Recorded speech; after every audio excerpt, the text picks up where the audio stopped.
Please welcome Kristen Fanarakis, Associate Director of Small Business Policy and Innovation, Milken Institute. Diana Dukas, Head of Economic Opportunity and Advocacy for U.S. Public Policy, Meta. Jonathan Fantini Porter, Senior Vice President, MasterCard. And Chris Moss, General Manager of Small Business Solutions, Dun & Bradstreet.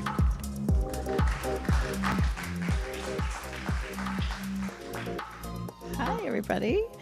So we just heard what small business owners want and need from AI. So let's talk a little bit about what exists today. So let's just do a quick round from everybody to start out. What's one AI solution or capability your companies are bringing to small businesses right now that's actually working, and how do you know it's working? It's a great question.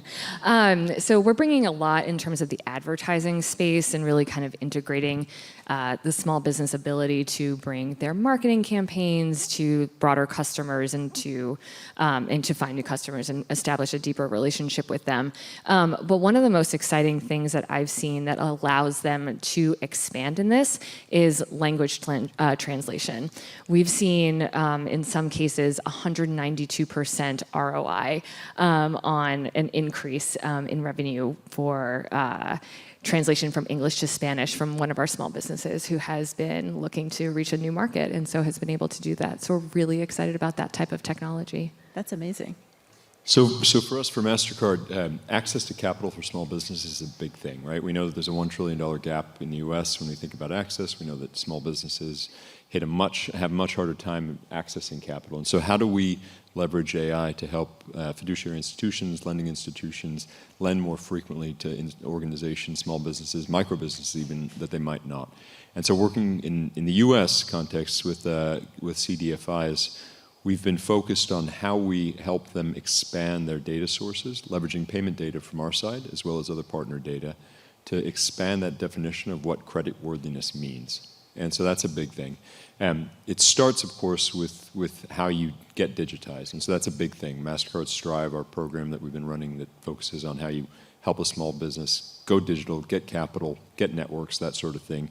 So once they're digitized, it's then turning that cash flow that's been digitized into valuable lending ready data that they can then expand with the fiduciary institution to get that capital that's needed. I think that's the answer from our side. I love it. Yeah. Awesome. So AI can help small businesses improve customer satisfaction, gain internal efficiencies, obviously, and grow their business. And so Dun & Bradstreet, we have the largest global private data in the world, more than 600 million businesses. And so access to that data, access to instant insights on businesses, such as company information, firmographic information, risk, financial indicators and insights, financial data, payment data, key contacts at a company, business event data, right? You can have a 360-degree view of many of these businesses, and often that's not available for small businesses. One of the tools that Dun & Bradstreet launched several years ago is called Chat DMB, and it was a advanced generative AI assistant that just overlays on top of this robust data and analytics set to enable those instant insights across the data, really making it accessible to small businesses. Specifically, the use cases that we've seen small businesses be very successful with is again, improving their operational productivity, customer management, data management, customer service improvements and enhancements, and just really, making real-time decisions, that's needed at that point of whatever the interaction is that they're driving. I love how the theme is just data. It's really empowering. It's really empowering us to use data in a new way, in a more powerful way. So Diana, let's start with you. Meta is making Llama, your open source AI models, widely available rather than keeping them proprietary. Help us understand this strategy. Why open source, and what does that enable for small businesses? So, and this has kind of been the ethos and the philosophy of Meta platforms and before Facebook for a very long time, having open source technology. But the idea behind making our large language models open source is really to provide equitable access for this type of technology, no matter where you are, no matter who you are. And so the ability for a small business or a startup to have access to one of the leading large language models and the technology and resources that it brings, and being open source, it also allows you to download it, make it customizable. It allows you to make changes just on your laptop. It really changes the ecosystem. It allows you to be anywhere, to be and have access to these tools and build your business from anywhere, from any in the world, if you have that minimal base of technology and the resources. So imagine what you can do. We've seen so many startups and big businesses start in a dorm room, start in a garage. This should be the opportunity for all small businesses and for startups to be able to do so. And it's also, it is customizable. And so when you are building off of the large language model that you downloaded as your own, you own it. It is yours. And so you don't have to, you can make tweaks yourself and know that you're consistently building and moving your business forward or moving your product forward.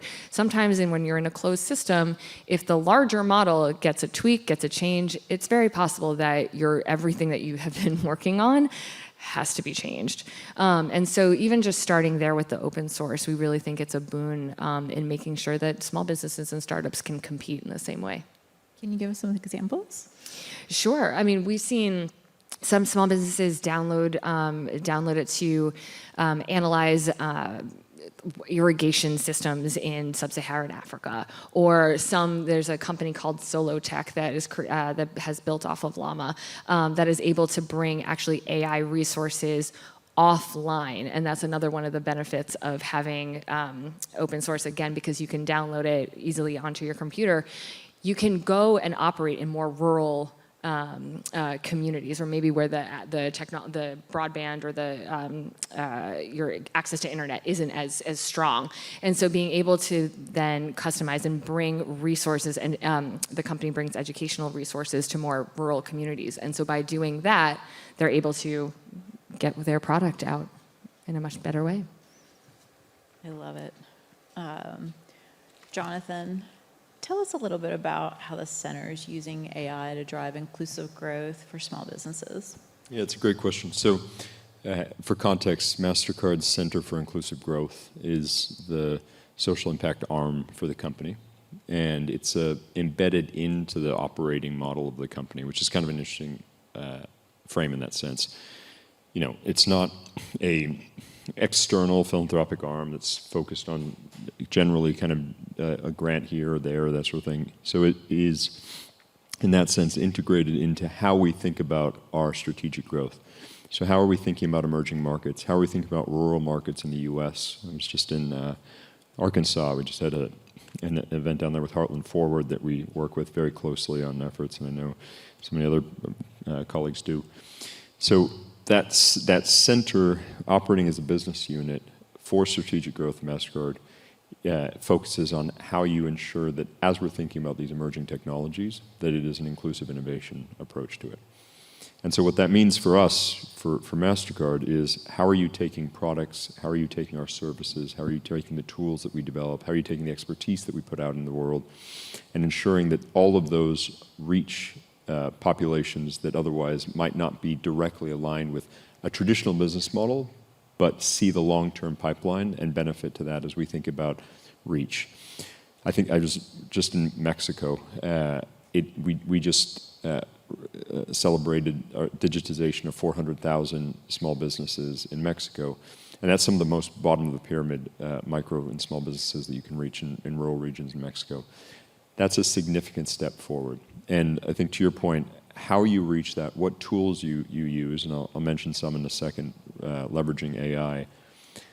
You've got to meet the small business, and particularly micro, of course, but you've got to meet the small business where they are. I think that's super important, right? So the products have to be tailored and they have to be reflective of what the audience and the individual and the type and sector of entrepreneur that you're working with. I think it's a key part. And then for us, it's how you hit scale. So what that model is that achieves exponential scale is we're thinking about the opportunity where we all know the number 99% in the US, and that's equally true globally, thinking about the reach and role of small businesses in our economic reality in this country and the opportunity for growth elsewhere. And so to hit that scale, to be able to reach that level of entrepreneurs and that number of small businesses effectively, you've got to leverage AI. And so we think about some of the programs. One of our partners is in Africa, for example, is a AI-based coaching program for small businesses called Momo Coach. We fund them through a partnership that we have, where that AI-based program is able to create adaptive learning tools for small businesses, for micro businesses, that are able to help them become effectively creditworthy so that their bank sees them as a potential partner and gets them into all the other capacities. But I think that adaptive learning piece, very specific to your question, that adaptive learning piece, leveraging AI to meet the realities of a micro small business in the context of where they are, and then deliver the needs and the services that they might require to be able to grow and be resilient and fight fraud and all those major challenges that small businesses are dealing right now is key for us. That really, the research that I'm doing, that adaptive learning seems to be really, this is the key to scale in all of this. Yes. Is that sort of, it's the little bit of the special sauce. We're seeing that as well. Yeah. And it takes, if I can say, just a humility on the part of companies and organizations of our size and others, a humility to say the product that we're developing that might apply to a Fortune 100, 500 peer may not likely apply to the context of reality of a small business, and particularly in emerging markets. And so the humility to say that we're going to have to adapt and change and customize. And I think that the needs across small businesses, we were just talking about this before we went on, the needs across, and last night at the dinner, across small businesses in general, it's going to vary across sector, across business size, the training. I have this conversation a lot in my work. If you are just starting out, if you are a year in, 2 years in, 3 years in, if you are in your second company, third company. And I think this is where AI can be really, really powerful and really help level the playing field, I think, and kind of change the game for small businesses. Are there any other things that y'all are building at MasterCard that you want to share? Yeah, sure. I mean, look, it's a larger company, right? So we got a lot of products moving all over the place. I can let me mention one, and it gets back to the point of that access to capital is so key for us when we think about one of the key challenges that small businesses are facing. So we're constantly focused on how we get capital, and we're partnered with organizations up and down, focused on how we leverage our capital to be able to create then additional capital out there. And in the global context, we're working with multilateral development banks to create credit facilities and that. But the key challenge there ends up being, in a lot of ways, the risk profile that micro and small businesses present to financial institutions. And so that risk profile for them, how the heck do you get over that risk profile, right? How do you convince a large bank that it's worth taking the risk at scale on small businesses, which present, and particularly small businesses that are women-owned? I was just saying jokingly that this is the first time in my life I get to create diversity on a panel, right? Here, and I'm proud of that, and I love that. And I think what we need to do, and what we're focused on thinking about supporting vulnerable and non-traditional businesses, is how are we supporting a small business that's women-owned, for example, or minority-owned, that might face an increased risk of being able to get access to capital.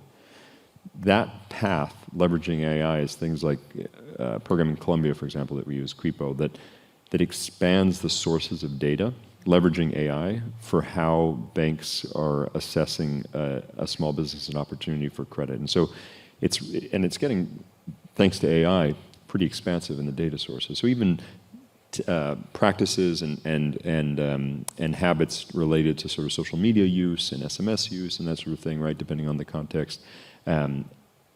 Key, though, is like how you take that cash flow that often is cash-based and digitized. And so from our perspective, it's get that digitized, that business digitized, and then leverage the tools to be able to both expand the sources of data and then skill them upskill those small businesses and entrepreneurs to be able to take that to the next level and grow.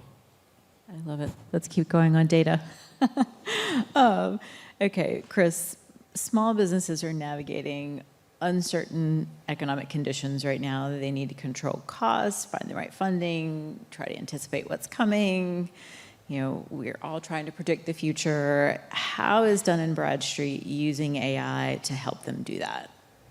You know, it's interesting the themes that you hear, and even think about, you know, kind of the kickoff with Amy and this ecosystem between a small business and, again, public and private. And it's a big focus area of Dun & Bradstreet's is to enable the business owner early on. We have the benefit of being able to identify a new business when you know, it's registered or you know, and across the globe really. And so it's helping that small business from that point on, you know, really build out their own eligibility criteria and do it in a way where we're making recommendations, right? A great example is we've incorporated an AI industry description and code that's plugged in with, you know, kind of suppliers and product match type information. And so, you know, don't leave, you know, our small business customers just guessing and selecting, but describe your business, describe your goals, right? And let us match and kind of build that out. And the goal is really, you know, kind of as Jonathan mentioned, to connect to capital in many use cases, to allow a business to build out eligibility criteria that may not fit a traditional loan or a traditional lending model, right? Or to match to a great supplier relationship that's going to allow them to, you know, get larger bids and be able to, you know, match and connect at the same point. So I think that's a lot of the focus is just, you know, identifying that ecosystem, understanding the small business's goals, being able to enhance and augment, you know, kind of their business plan or, you know, identification factors and connect them to, you know, kind of other services that they wouldn't typically get access to or might be unaware that it's there. So let's kind of take a step back. We'll kind of go back to everybody. It's like we've got there's a lot of good stuff going on for small businesses here. What do you think is not working? And I won't start with whoever wants to start. We don't have to go in order. I mean, I think it's something kind of just pulling off of what Chris and I think we've all said this somewhat. It's the meeting people where they are in skill and geography. It's making them comfortable with the ability to integrate these tools and where to start. You have two ends of the spectrum, right? I think, well, obviously small businesses are certainly not a monolith, but you have some who are incredibly comfortable with technology and AI and like are really diving in. Like there is nobody more scrappy, or literally the definition of entrepreneurial, than a small business. Like they're gonna go figure it out. They're gonna throw things at the wall and we're gonna go figure it out. But then on the other side, when you have a business owner who has 1, 2, maybe 3 employees, if they're lucky, they are doing 1, 2, 3, 4, 5 other jobs themselves, how are they going to be able to find the time or even the confidence to be like, you know what, this is really where I need to lean in on AI. Now they may know, like, yes, I can use it for calendaring, I can use it for scheduling, I could do a lot of different, automated and rote tasks. But the ability for someone to take a step back and say, you know what, I know I can be using AI in a much more efficient way to better my operations, to find new customers, to tailor X, Y, or Z campaign. It takes a lot. It takes a lot. And so you have to be able to have an idea of what you're trying to get out of it, right? The goal. You have to find trusted partners or trusted source that you're going to feel comfortable, going to and saying, this is my business. Tell me how give me some advice on how to integrate and where to start. And even beyond that, just really how are you thinking about approaching AI, just like your general AI literacy, and making people comfortable with that. And so at Meta, one of the things that we're doing is we have a community accelerator program where we are doing that. We are bringing communities together and meeting people where they are and in skill, and training folks on how to use AI. We're using Meta AI, which operates, like other agents, and guides and whatnot. And so we're basing it off that. But also how do you, so you can ask, your operations questions, but then also how can you use the AI that's embedded in our advertising platforms to do that better reach or more sophisticated reach to go and reach your intended customers. One of the benefits of having that integrated into our platforms is that many small businesses and businesses in general are using our platforms. So they have a sense of where their customers are, they have a sense of where they can better tailor and better optimize, and the AI is helping them do that. But I go back to, you have to make it accessible. You mentioned there's a humility to it. It's, I'm the first to say I'm a Luddite that works at a tech company. I really need the support here and making sure that I understand how to use it. And it's really all about just making it accessible and understanding that all of this technology is not necessarily intuitive. And how do you approach someone from there? Yeah, I'd raise a similar point. So I think you're absolutely right, and we couldn't agree more. You've got to make sure that these tools are accessible and that they meet folks where they are, right? There's no question about that. And similarly, so the challenge of adopting a new technology, we all know at an individual level, at an organizational level, that's real, and at a social level, it's equally real.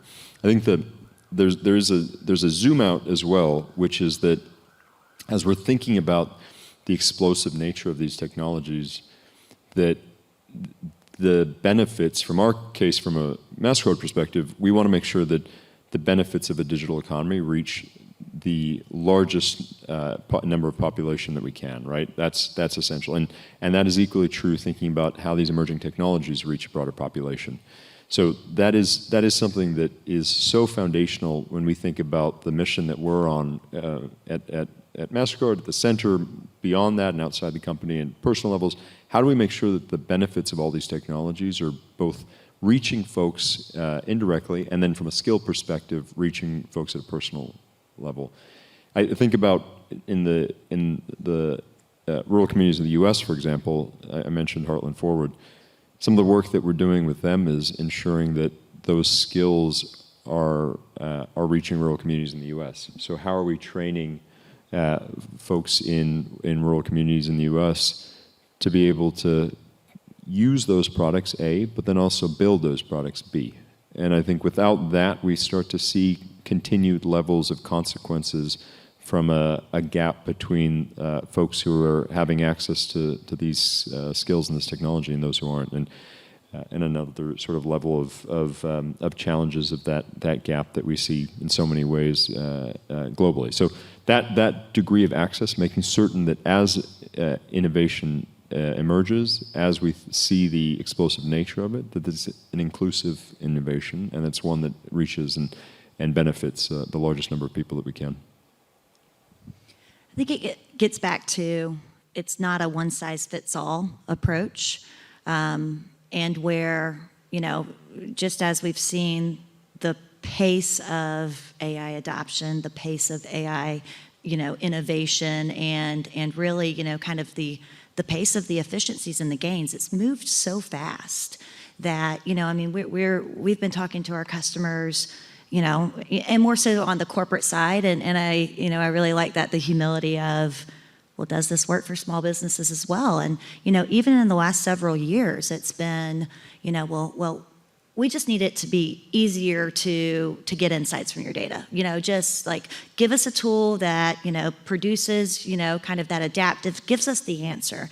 And then quickly, 6 months later, it's, well, actually, we need our data with your data and all these, and then same, make it easier for us to get the insights. And then it's actually, we want our data. We'd like you to push your answers and your agents into our systems, and truly. And so per industry, there's not a one size fits all. And on the small business front, it's the same from the, kind of technical maturity and whatnot.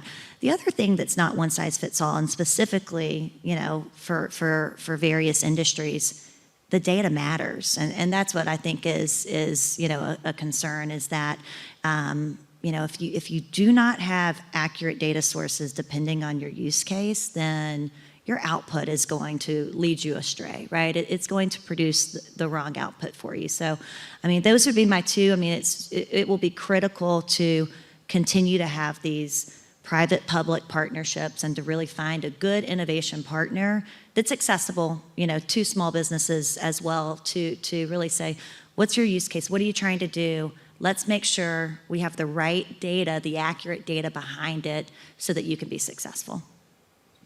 Data, training, access. This is the theme of our panel. So we're getting low on time, and so I always like to wrap up panels. I always like to ask, it's like if you had a crystal ball or if you could wave a magic wand.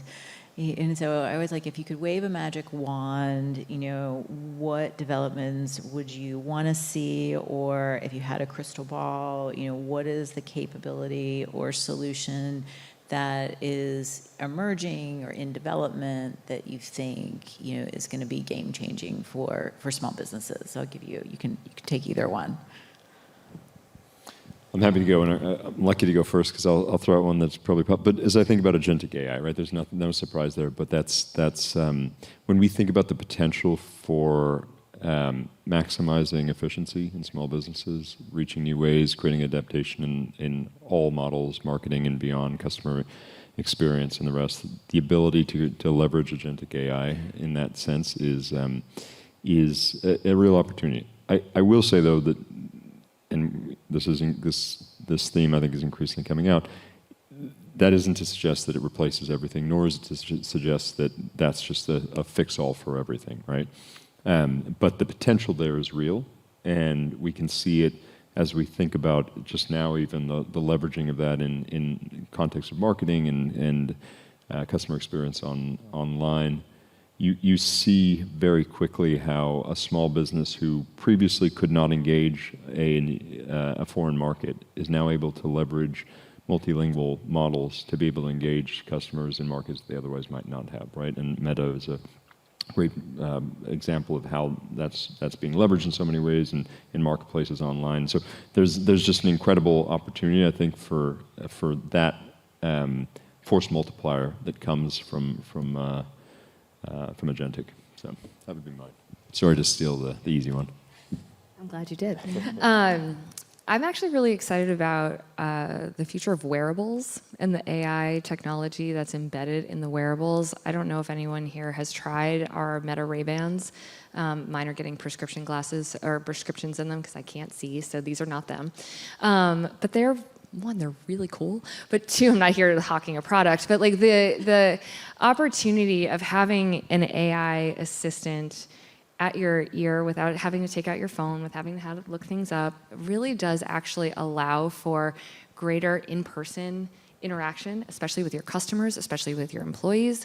If you're thinking about opportunities to train your employees, you have an AI support on-the-job training right here in your glasses as you develop that. And so, I think as the technology starts moving ahead and where you're going to see AI embedded, it won't just be on your phone, it won't just be on a website, but it'll be, by your ears. And you'll be able to talk to it, you'll be able to say, hey, Meta, take a photo of my inventory and tell me, and analyze here and tell me what I'm missing or where am I over-indexed, right? Like that takes a lot of burden off of somebody, right? And so I'm really excited about that opportunity for small businesses.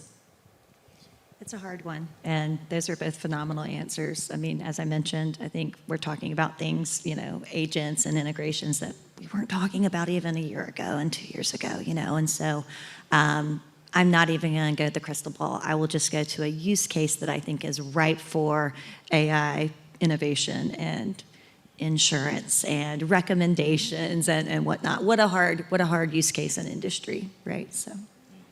I'd actually love to take that opportunity just to mention, again, not Meta, but you asked about examples earlier in open source and trying to tackle some very challenging industries. Well, public-private strategies partnered with an outside institution to help develop an AI support for small businesses and navigating the tax system. And so the government is shut down right now, but eventually we're all going to have to come back and pay our taxes. And so the ability to have an AI kind of help you navigate what is an very cumbersome, very complex system, and with all of the changes that have happened over the last couple of years, it's really exciting. And so we're so thankful to public-private strategies for having thought of to utilize the technology this way. But to your point, healthcare systems, insurance, all of these very time-intensive. Technical things we don't want to spend our really time exciting. on. It's really exciting to be able to have an agent at your hand, at your fingertips, to be able to help you navigate through that. Thank y'all so much. Thank you. Thanks a lot. you. Thanks, Public Private Strategies.